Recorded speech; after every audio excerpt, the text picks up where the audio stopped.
کہ ہم نے جو علامہ صاحب کا خطبہ سنا اس میں بنیادی اسلامی جو تعلیمات ہیں عورتوں کے مسائل سے متعلق ان کا انہوں نے ارشاد فرمایا، لیکن پھر ہمارے جو خورشید ندیم صاحب تھے اور دیگر جو صاحبان علم تھے ان کے جو سوالات اٹھائے گئے وہ اسی حوالے سے تھے کہ ایک معاشرے میں تبدیلی آ رہی ہے،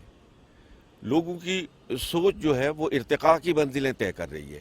تو اس ارتقائی کیفیت میں اس کو ہم روک نہیں سکتے۔ عورتیں اب بازار میں سودا سلف خریدتی ہیں، عورتیں یونیورسٹیوں میں پڑھتی ہیں، عورتیں بوجوہ مخلوط تعلیم بھی حاصل کرتی ہیں، عورتیں مخلوط ملازمت بھی کرتی ہیں۔ اب ان سب مسائل کا ہمارے مذہبی سوچ اور سمجھ رکھنے والے اور رہنماؤں کو سامنا ہے، اس میں کھل کے بات کرنی چاہیے،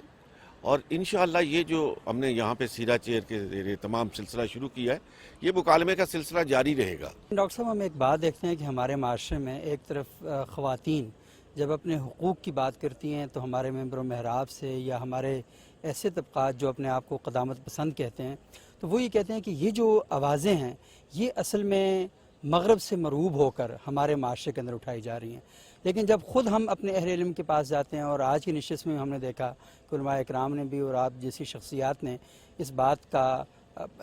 دہرایا کہ ہاں واقعی ہمارے معاشرے کے اندر خواتین سے متعلق یہ مسائل موجود ہیں، تو مسائل کی موجودگی کا اقرار بھی ہے، اور دوسری طرف جب وہ خواتین کہتی ہیں کہ ہاں ہمارے ساتھ یہ زیادتیاں ہو رہی ہیں، یہ معاشرہ ہمارے لیے ایک گھٹن جو ہے وہ پیدا کرتا جا رہا ہے، تو جب ان کی آواز آتی ہے فوری طور پر اس کو مغرب کے ساتھ جوڑ دیا جاتا ہے، تو تھوڑا سا اس بارے میں رہنمائی فرمائیں کہ ہمارا معاشرہ بجائے اس کے کہ الزامی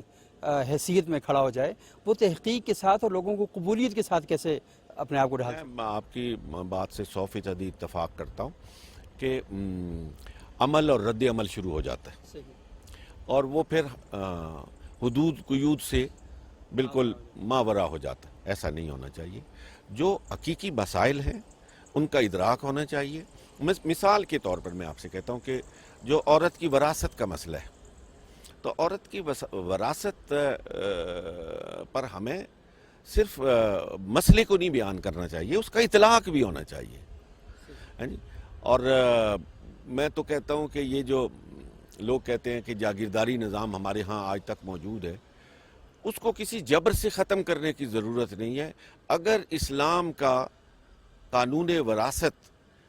یہاں پہ عملاً شروع کر دیا جائے تو ایک نسل دو نسل کے بعد یہ جاگیرداری نظام جو ہے یہ دڑام سے نیچے آ کے گر جائے گا، اس کی چولیں ڈیلی ہو جائیں گی، ختم ہو کے رہ جائے گا۔ لیکن ہم اصولی طور پر بیان کرتے ہیں لیکن عملاً اس کا انطباق نہیں ہوتا ہے۔ میں اس کا قائل ہوں کہ کچھ حدود ہیں، کچھ قیود ہیں، کچھ پابندیاں ہیں، اور وہ جو اقبال کا بڑا مشہور شعر ہے کہ صنوبر باغ میں آزاد بھی ہے پابگل بھی ہے، انہی پابندیوں میں رہ کر آزادی کی خو کر لے۔ عورت کو بھی مغرب کو اپنا نمونہ بنا کر نہیں، حضرت خدیجہ کو نمونہ بنا کر، حضرت فاطمہ الزہرا کو نمونہ بنا کر، عائشہ صدیقہ کو نمونہ بنا کر اپنی آزادی اور اپنا حق منوانے کے لیے آواز بھی اٹھانی چاہیے، جد و جہد بھی کرنی چاہیے۔ ہمارے ساتھ موجود ہیں دعویٰ سینٹر بین الاقوامی اسلامی یونیورسٹی اسلام آباد کی نگران ہیں پروفیسر ڈاکٹر فریال امبرین صاحبہ۔ یہ بتائیں کہ یہ حقوق خواتین کی طرف سے ہمیشہ مطالبات کی صورت میں آتے ہیں، خواتین خود کوئی انیشیٹو لیتی ہیں کہ ہاں یہ ہمارا حق ہے، ہم خود اس کو پریکٹس کریں؟ بسم اللہ الرحمن الرحیم۔ میں اگر آپ کو اپنی رائے دوں حقوق کے حوالے سے تو جو نفسیات ہمارا قرآن کریم ہمارے سامنے رکھتا ہے وہ یہ ہے کہ انسان اپنے فرائض کی ادائیگی پر توجہ دے، حقوق دوسرے فرد کو اس کے مل جائیں گے، اور دوسرا فرد جب اپنے فرائض کی ادائیگی پر توجہ دے گا تو پہلے فرد کو اس کے حقوق مل جائیں گے۔ یہ وائس ورثہ ہوتا ہے نا، گیو اینڈ ٹیک کی بات ہے۔ تو میں سمجھتی ہوں کہ حقوق کے مطالبے کی ضرورت پڑنی نہیں چاہیے خواتین کو۔ از خود اگر سوسائٹی ان بنیادوں پر قائم ہو جو کہ اللہ اس کے رسول صلی اللہ علیہ وسلم نے ہمیں بتائی ہیں تو پھر نہ خواتین کو حقوق مانگنے پڑیں گے، نہ کل کو مردوں کو اپنے لیے مارچ کرنا پڑے گا کہ ہمارے حقوق جو ہیں ہمیں دیے جائیں۔ یہ جو ہمارے معاشرے میں کشمکش ہے اس کی بنیادی وجہ یہ ہے میری رائے میں کہ یہاں پر اسلام کا نظام نافذ نہیں ہے۔ اگر اسلام کا نظام نافذ ہو تو ہر فرد کو اس کے حقوق جو ہے وہ بغیر مطالبے کے مل جائے گی۔ سوسائٹی میں اب خواتین کا ایک بہت ہی متحرک اور بہت ہی نمایاں جو کردار ہے وہ ہمارے سامنے آ رہا ہے۔ ہم دیکھتے ہیں کہ بینک خواتین کے نام پر بن گئے ہیں، اسپیشل بینکس ہیں، اس طرح دیگر جو پروفیشن ہیں ان کے اندر خواتین کے لیے باقاعدہ الگ سے ادارے جو ہیں وجود میں آ چکے ہیں۔ لیکن یہ ساری چیزیں الگ الگ کر کے ہم نے یہ تو سوچا کہ شاید اس طریقے سے ہم خواتین کو حقوق دے سکتے ہیں، لیکن ہماری سوسائٹی جب بات کرتی ہے لازمی وہ کہیں نہ کہیں اثر قبول کرتی ہے مغرب سے جو چیزیں آ رہی ہوتی ہیں ان کا۔ تو آپ سمجھتی ہیں کہ اس طرح ادارے بنا کر ہمارے جو مسائل ہیں وہ حل ہو جائیں گے؟ اصل میں میری رائے ہمیشہ سے اس پر بہت الحمدللہ میں یکسو ہوں کہ ہمارے مسائل کا حل صرف اس بات میں ہے کہ ہم ہر چیز کو اس کا ڈیو مقام دیں، ہر فرد کو، مردوں کو بھی ان کے جو حقوق ہیں اور اسی کے حساب سے ان کو ڈیل کیا جانا چاہیے، عورتوں کو بھی ان کے حقوق کے مطابق دیا جانا چاہیے۔ ہماری مشکل یہ ہو رہی ہے کہ ہم وہ کوا چلا ہنس کی چال اپنی بھی بھول گیا والا کام کرتے ہیں نا، اور ہمیں مغرب سے سیکھنے کی اس لیے ضرورت نہیں ہے کہ ہماری اپنی ویلیوز سب کچھ ہمارے پاس موجود ہے، الحمدللہ محفوظ ہے۔ اصل مسئلہ یہ ہے کہ ہمیں سوچنے کی عادت کم ہو گئی ہے، تحقیق کی عادت نہیں رہی، ہم آؤٹ آف دا باکس بھی نہیں سوچتے، یہ بھی نہیں دیکھتے کہ اسلام کی تعلیمات جب ہمیں پتہ ہے کہ یہ تا قیامت ہے تو لازماً ہمارے دین میں حل موجود ہے، آج کے جتنے مسائل ہیں ان کا بھی۔ اصل میں ہمیں محنت کرنے کی ضرورت ہے، اور فکر کرنے کے لیے ہمیں وقت نکالنا ہوگا۔ بالکل ایسا ہی ہے میں سمجھتی ہوں، اور خواتین کو خاص طور پہ اپنے معاملات کے لیے خود بھی محنت کرنی چاہیے۔ ہم ہر وقت یہ نہ سوچیں کہ مرد ہمیں ہمارے مسائل کا حل تلاش کر کے دیں گے، ہمیں خود بھی محنت کرنی چاہیے، پڑھنا چاہیے، ریسرچ کرنی چاہیے، سیرت طیبہ کا استنباطی مطالعہ کرنا چاہیے۔ اچھا، یہ جو آپ کا دعویٰ اکیڈمی ہے اور آپ خواتین کے لیے آپ وہاں پہ کام کرتی ہیں، نگران ہیں وہاں کی، تو کیا اس قسم کے موضوعات پر آپ کے ہاں بھی خواتین کی کوئی کانفرنسز ہوتی ہیں یا کوئی ڈائلاگ کا اہتمام کیا جاتا ہے؟ جی الحمدللہ، میں آپ کو یہ بتانے پسند کروں گی، بلکہ دعویٰ سینٹر فار ویمن جو ہے اس کو الحمدللہ بنے ہوئے اب 24 سال ہو چکے ہیں، اور ہمارے ہاں بہت مرتبہ ہم نے کانفرنسز بھی کی ہیں۔ ہمارے ہاں ہم جو کام کرتے ہیں نا وہ ٹریننگ آف ٹرینرز کا ہے، اور ہم اب تک بہت سارے پروگرامز کر چکے ہیں، ٹیچرز کے سب سے زیادہ ہم نے پروگرام کیے ہیں۔ ہم اوپینین میکر خواتین کے لیے پروگرامز کرتے ہیں، اسلامک اورینٹیشن، ڈاکٹرز کے، لائرز کے، این جی او ورکرز کے بھی ہم نے پروگرامز کیے ہیں، حتیٰ کہ پارلیمنٹیرینز کے لیے بھی ہم نے پروگرامز جو ہیں وہ پلان کیے، اور یہ جو لیڈی کاؤنسلرز وغیرہ ہیں ان کے لیے بھی ہم نے پروگرامز کیے۔ اور ہمارے ہر پروگرام میں ایک خوبصورت سا ہم کمبینیشن بناتے ہیں جس میں انہیں قرآن و سنت کی تعلیمات ایک بحیثیت ایک انسان کے ان سے سیکھنے کی تو جو ایک سہولت میسر ہوتی ہے، لیکن ایک خاتون کا کیا مقام ہے اسلام میں، اس کے کیا فرائض ہیں، اس کے کیا حقوق ہیں، اور عملاً ان کو کیسے ہم خاتون کو دلوا سکتے ہیں۔ ہمارے ساتھ محمد صہیب ایڈوکیٹ صاحب موجود ہیں، ان سے ہم جاننا چاہیں گے کہ ہمارے معاشرے کے اندر جو خواتین کے حقوق ہیں ان کے بارے میں جب بھی گفتگو کی جاتی ہے تو وہ گفتگو تھوڑی دیر بعد اشتعال کی صورت اختیار کر جاتی ہے، اور ایسا لگتا ہے کہ جیسے دو گروہ ہیں اور وہ باہم ایک دوسرے کے اوپر حملہ آور ہیں۔ صہیب صاحب یہ بتائیے گا کہ ہم جس سوسائٹی میں بستے ہیں وہاں پر بحثیں، تحقیق یا کسی نتیجے کی طرف بڑھنے کے بجائے آپس میں انتشار یا اس طرح کی باتوں پر ختم ہو جاتی ہیں کہ جو مسئلے کے حل کے بجائے مزید مسائل پیدا کر دیتی ہیں۔ تو آپ کیا سمجھتے ہیں کہ مسائل کا حل کیسے نکالا جائے؟ مسائل کا حل جی ہمیشہ ڈائلاگ سے نکلتا ہے، اور اس کا طریقہ کار بھی یہی ہے کہ کوئی بھی مسئلہ ہو کتنا بڑا بھی ہو اس کو حل کرنے کے لیے آپس میں بیٹھنا، ایک دوسرے کے ساتھ اس کی گفتگو کرنا، ایک دوسرے کے ساتھ اس کسی نتیجے پہ پہنچنے سے پہلے اس معاملے کو اچھے طریقے سے ڈسکس کر لینے سے اس معاشرے میں معاملات کا حل نکلتا ہے۔ تو یہ جو آپ نے ذکر کیا کہ کس طرح معاشرے کے ایک معاشرے کے اندر کس طریقے سے معاملات جو ہے بگاڑ کی طرف جا رہے ہیں، اس بگاڑ کو درست کرنے کا جو طریقہ واحد ہے وہ یہی ہے کہ ہم زیادہ سے زیادہ آپس میں لوگ جو ہیں وہ گفتگو کریں اور معاملات کو ڈسکس کریں۔ خواتین کے حقوق سے متعلق جب بھی گفتگو کی جاتی ہے تو ممبر و محراب کا جو کردار ہے وہ بڑا اہم ایک کردار ہے، کیونکہ ہمارے علماء اکرام کے پاس لوگ آتے ہیں، ان کی گفتگو سنتے ہیں، اور اس گفتگو کے نتیجے میں ہم دیکھتے ہیں کہ بہت سی اہم چیزیں جو ہیں وہ کلیئر ہو جاتی ہیں۔ لیکن یہ دیکھا جاتا ہے کہ مجالس میں جب مخصوص گفتگو کی جاتی ہے تو وہاں پر علماء اکرام تو ان موضوعات پر بات کرتے ہیں، لیکن عموماً ممبر و محراب پر اس طرح کی گفتگو بہت کم کی جاتی ہے۔ یہ میرا تاثر درست ہے نہیں ہے۔ تو مفتی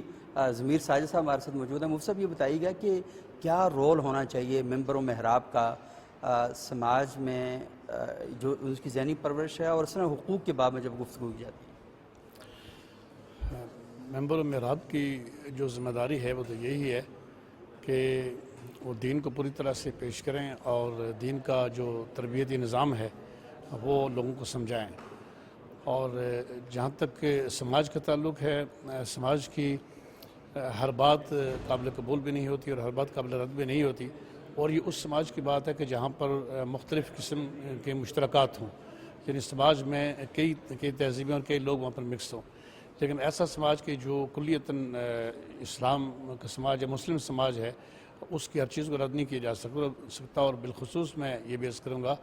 کہ نبی اکرم صلی اللہ علیہ وسلم کی سنت سے اور آپ کی ذات سے جو چیز ثابت ہو جائے تو ہم اس کے بارے میں یہ نہیں کہہ سکتے ہیں کہ یہ سماج ہے اور یہ دین ہے. اس کو دو حیثیتوں میں تقسیم نہیں کر سکتے، کیونکہ اللہ کریم جل جلالہ نے فرمایا ہے کہ اطیع اللہ و اطیع الرسول، کہ اللہ اور اللہ کے رسول کی اطاعت کرو. تو یہاں اللہ کے رسول صلی اللہ علیہ وسلم کی مطلق اطاعت کا حکم دیا گیا ہے. اور اسی طرح سے دوسری آیت میں ہے کہ وما محمد الا رسول، محمد صلی اللہ علیہ وسلم رسول ہی ہیں، یعنی آپ کی ذات کو حیثیتوں میں تقسیم نہیں کر سکتے ہیں. اس لیے میں یہ سمجھتا ہوں کہ علماء کرام کی ذمہ داری ہے کہ بعض اوقات وہ آوازیں اٹھتی رہتی ہیں مختلف معاشروں سے کہ جو چیزیں بعض اوقات سرکار دو عالم علیہ السلام کی سنت سے اور آپ کی سیرت سے ثابت ہیں، ان کے بارے میں بھی لوگ کہہ دیتے ہیں کہ اس کا تعلق سماج سے ہے، اس کا تعلق دین سے نہیں ہے. حالانکہ ایسا نہیں ہونا چاہیے، بلکہ جو آپ سے ثابت ہو گیا وہ سارے کا سارا دین ہے اور اس کو سماج کا نام دے کر اس کو چھوڑا نہیں جا سکتا. اچھا مفتی صاحب یہ بتائیے گا کہ ہم یہ دیکھتے ہیں کہ خواتین کے حقوق کے باب میں پاکستان میں قرآن سے شادیاں کروا دی جاتی ہیں. اچھا جو وراثت ہے اس میں حصہ ان کا ضبط کر دیا جاتا ہے. تو ہم یہ دیکھتے ہیں کہ یہ آوازیں قوم کی تربیت کی، اخلاق کے حوالے سے بڑی اہم چیزیں ہیں. تو جب ہمارے معاشرے کے اندر خواتین آتی ہیں اور اپنے حقوق کا علم بلند کرتی ہیں تو ہمارے ممبر و محراب سے ان خواتین کے بارے میں بھی یہ آوازیں بلند کی جاتی ہیں کہ یہ ٹھیک بات نہیں کر رہے ہیں، اور خود علماء اکرام اس بات کو تسلیم کرتے ہیں کہ ہاں یہ مسائل ہمارے معاشرے کے اندر ہیں. تو یہ جو تضاد ہم دیکھتے ہیں سوسائٹی کے اندر، اس کا حل کیا ہے اور ممبر و محراب اس میں کیا رول پلے کر سکتے ہیں؟ میں یہ سمجھتا ہوں کہ وارثان ممبر محراب کے جو ذمہ دار شخصیات ہیں، جو اہل علم ہیں، وہ کبھی بھی عورتوں کے حقوق کے مطالبے پر یہ نہیں کہتے ہیں کہ ان کا یہ مطالبہ درست نہیں ہے، بلکہ وہ ان چیزوں کی مذمت کرتے ہیں کہ بعض اوقات ہماری خواتین مغربی معاشرے کو دیکھ کر اس طرح کی آزادی کا مطالبہ کرتی ہیں اور وہ کہتی ہیں کہ ہمارا جسم ہماری مرضی ہے، اور اس طرح کی باتوں کی پھر علماء مذمت کرتے ہیں. اور یہ ان کی ذمہ داری میں شامل ہے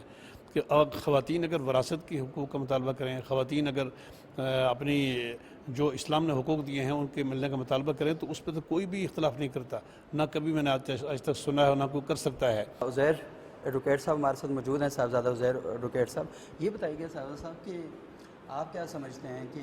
ایک تو تھوڑا سا بتائیں کہ ہم یہ دیکھتے ہیں کہ ہماری جو وکلاء تحریک تھی یا اس طرح کی دیگر موومنٹس تھیں اس میں خواتین کا ایک بڑا نمایاں اور بڑا اہم رول ہے، اور یہ سپریم کورٹ بار کے جو الیکشن ہوتے ہیں، ہائی کورٹ بار، تو خواتین بڑا زبردست اس میں کردار ادا کرتی ہیں. تو اس کردار کے بارے میں تھوڑا سا بتائیں کہ آپ کی بار میں ان کا کیا کردار ہوتا ہے، اور دوسرا یہ بتائیں کہ کیا وہاں پر بھی سوسائٹی کے ان ایشوز پر غور و فکر کیا جاتا ہے؟ جی بسم اللہ الرحمن الرحیم. دیکھیے صبوح صاحب، ہمارا جو معاشرہ ہے اور پاکستانی معاشرہ، اس کی بنیاد قرآن اور سنت ہے.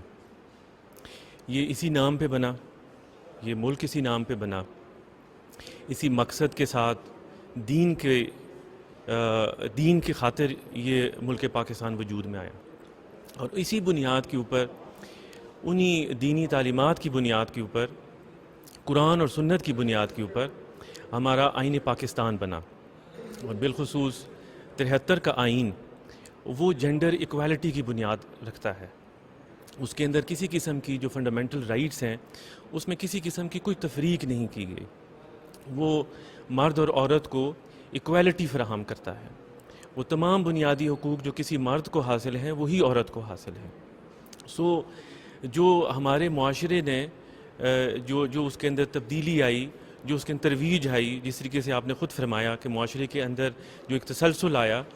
اس کا نتیجہ 1973 کا آئین ہے اور اسی کے تحت مختلف بننے والے قوانین ہیں. اور اگر ہم اپنے معاشرے کے اندر بہتری چاہتے ہیں تو ہمیں اپنی اس بنیاد کی طرف جانا ہوگا، اور وہ بنیاد قرآن اور سنت، اور قرآن اور سنت پر منتج جو آئین پاکستان ہے، اگر ہم ہر معاملے کو اس کی طرف رجوع کریں تو ہمارے معاشرے اور ملک کے اندر بہت ساری بہتری آ سکتی ہے. جہاں تک آپ نے فرمایا جو ہماری خواتین ہیں اور جو بالخصوص وکلاء خواتین ہیں، ان کا معاشرے میں اور بالخصوص جو شعبہ قانون میں جو ان کا حصہ ہے وہ بہت اہم ہے. چاہے وہ وکلاء تحریک ہو تو وہ پیش رہیں، اور جو ہماری خواتین کے حقوق کے تحفظ کے لیے جو کردار ہماری خواتین وکلاء پیش ہو کر ادا کر رہی ہیں وہ بھی خراج تحسین پیش کرنے کا دل چاہتا ہے ان کے لیے. اور ہم سمجھتے ہیں کہ بحیثیت وکلاء کہ اگر ہم مرد و خواتین آئین اور قانون کے مطابق تمام جو ہمارے معاشرے کے طبقات ہیں ان کو ان کے حقوق فراہم کریں تو ہم اس میں کوئی شک نہیں کہ ہمارا ملک اور معاشرہ بہت ساری ترقی حاصل کرے گا، بہت ساری کامیابی حاصل کرے گا، اور انہی ترقی یافتہ اور کامیاب معاشروں میں ہوگا جن کو آج ہم مثال کے طور پہ پیش کرتے ہیں. کیا کردار ہے خاتون کا ہمارے معاشرے کے اندر؟ آج کی اس مجموعی گفتگو کے تناظر میں بھی جو ایک بات سامنے آتی ہے وہ یہ کہ یہ جو سوال ہیں مرد و خواتین کے باہمی تعلق کے اور خواتین کے حقوق کے متعلق، تو یہ سوالات نئے نہیں ہیں. بر صغیر میں جب سے انگریزوں کی آمد ہوئی اور مغربی تہذیب کا ہمارے ساتھ ایک انٹریکشن ہوا، تب سے یہ سوالات مسلم علماء کو، مسلمان دانشوروں کو پریشان کیے دے رہے ہیں، اور اس پہ بہت کچھ لکھا گیا اور بہت گفتگو کی گئی. خواتین کے حقوق اور خواتین کے کردار کے حوالے سے جو ایک بنیادی جو ایک پہلو ہے جو مد نظر رہنا چاہیے کہ اس موضوع کا مطالعہ اس انداز میں ہونا چاہیے کہ مرد و خواتین دونوں بحیثیت انسان برابر ہیں، اور بحیثیت انسان ان کے حقوق ہیں جو کہ مجموعی طور پر اور اجتماعی طور پر مردوں کو بھی میسر ہیں اور خواتین کو بھی میسر ہیں. شاید پہلی غلطی ہم سے وہاں پہ ہوتی ہے جب ہم خواتین کے حقوق کو ایک سیپریٹ اور ایک الگ موضوع کے طور پر اس کا احاطہ کرنے کی کوشش کرتے ہیں، تو وہیں سے ایک تفریق اور تقسیم جو ہے وہ ہمارے اس پورے موضوع میں اور علم کے حوالے سے پیدا ہو جاتی ہے. دوسرا، جیسے کہ آج گفتگو میں بھی پتہ چلا کہ جب اوریجنل سورسز کی طرف ہم جاتے ہیں تو پتہ چلتا ہے کہ صورتحال آج سے بہت مختلف تھی. تو شاید اس حوالے سے بھی مکالمے کے ساتھ ساتھ ہمیں ایک ایسی علمی فضا پیدا کرنے کی ضرورت ہے کہ جہاں پہ ایسے علماء، ایسے اسکالرز، ایسے دانشور موجود ہوں کہ جو مذہب کو